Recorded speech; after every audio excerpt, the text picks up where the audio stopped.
Welcome to The Explainer. Today, we're going to break down the essential structure of the Islamic prayer. You know, the Salah. We're going to get into what makes a prayer count, what makes it beautiful, and what can actually take away from its value by looking at its core building blocks. So let's start with a scene that I think we can all relate to at some point. You're just pressed for time. Maybe you've got a class to get to, a meeting starting, and you find yourself kind of speeding through your prayer just to check the box and get it done.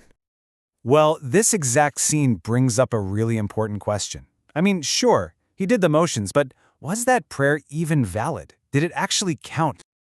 To get to the bottom of that, we have to understand this one fundamental idea. Every single thing we do and say in prayer, well, it falls into one of three very different categories. The easiest way to think about it is like you're building a house. First, you have the absolute essentials. We're talking the foundation, the walls. Those are the pillars. Then you have the beautiful stuff that makes it a home, the enhancements. And finally, you've got things that can mess it up, like leaving a window wide open during a rainstorm. Those are the distractions. All right, let's dive right in. And we have to start with the most critical part, the obligatory acts. These are, for all intents and purposes, the pillars of the prayer. Okay, so these are the absolute non-negotiables. They are the structural foundation, the load-bearing walls of your prayer. If you miss even one of these, the whole structure just collapses. The prayer is completely void. It doesn't count. This statement is so powerful. The Prophet said this to a man who prayed way too fast and did it wrong. And notice what he said. Not, your prayer was flawed, but you did not pray. It's like it never even happened. That's how essential these pillars are. Just imagine that for a second. 3 times this man is told to go back that his prayer didn't count. So finally he says, "Please teach me the right way." And what did the Prophet teach him? He taught him the pillars. Now, what's really fascinating here is the emphasis on tranquility. See how it repeats until you feel at rest? This teaches us it's not just about the physical movement of bowing or prostrating. It's about getting to a state of calm and stillness in each position.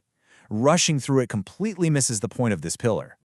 So the teachings break these pillars down into 2 groups, things you say and things you do. For the sayings, you've got the Takbiratul Ihram, that's the opening Allahu Akbar that gets you into the state of prayer, and the Taslim at the very end. Then you have the obligatory acts, everything from the intention in your heart to the final sitting. Every single thing you see here has to be there, no exceptions. Okay, let's move on to the next category. Let's see how we can build on that solid foundation we've just laid. These are the acts that really take a prayer from just a basic structure to a real masterpiece.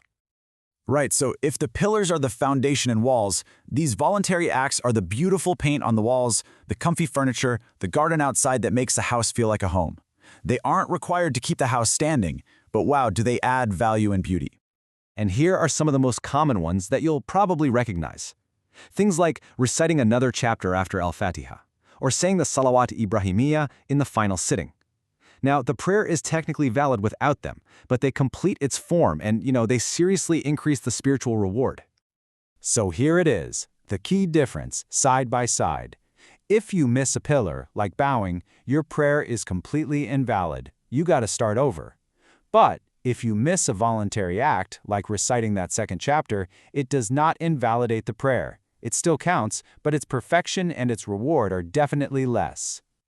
All right, finally, let's talk about that third category, the things that don't technically break the prayer, but they for sure chip away at its quality and our focus. Back to our house analogy. These are like tracking muddy footprints on a clean floor, or leaving the window open and letting flies in. The house is still standing, for sure, but you're bringing in things that just take away from its peace and its purity. And these are usually those small, fidgety distractions that pull our focus from where it really needs to be.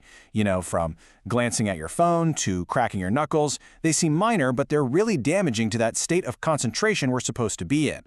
This teaching gives it all a really powerful spiritual context. See, these little distractions aren't just bad habits. They're described as a kind of theft. The idea is that Satan is literally stealing moments of connection and reward from your prayer. That's a really profound way to think about it, isn't it? So, let's put all this together. How do we use this knowledge to build a better, more meaningful prayer for ourselves? Building a perfect prayer is a very conscious act. It means, first, you make sure that solid, unbreakable foundation of pillars is there. Then, you decorate it with the beautiful furnishings of voluntary acts.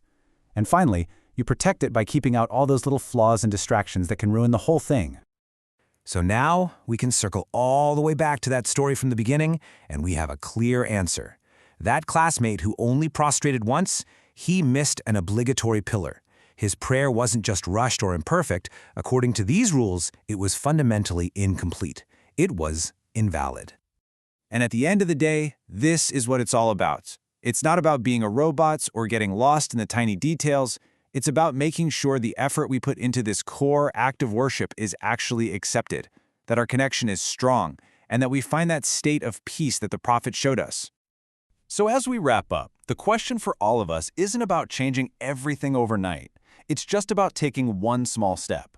Maybe it's focusing more on feeling at rest when you bow, or maybe adding one voluntary saying you sometimes forget. What's one thing you can improve on in your very next prayer? Thanks for joining us for this explainer.